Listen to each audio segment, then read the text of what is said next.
Hindi lahat ng gustong maging virtual assistant dapat maging virtual assistant. Yes, I said it.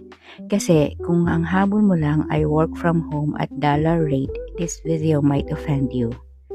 So, let's start with the skills na hindi nilalagay sa loob ng job post pero dahilan bakit natatanggal ang VAs. Una, communication.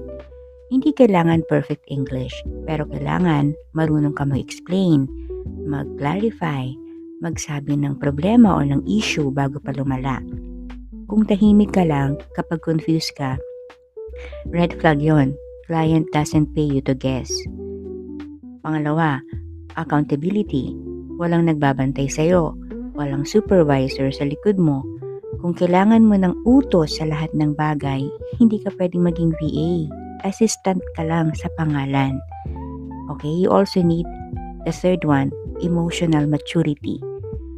May clients na moody, may revisions na masakit, may feedback na hindi sweet. Kung konting correction pa lang, burnout ka na, this industry will eat you alive. Now, let's talk about hard skills. So, hindi ka pwedeng willing to be trained habang buhay. You need at least one monetizable skill.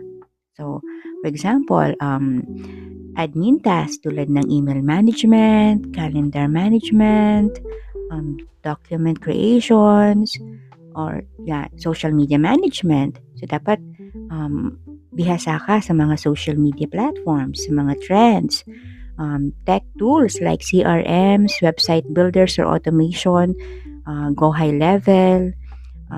Also customer support, dapat maalam ka sa mga apps na ginagamit sa customer support like Zendesk, and then with podcast, content, or video work. At ito ang isa pang controversial part, hindi ka dapat emotionally attached sa skill mo.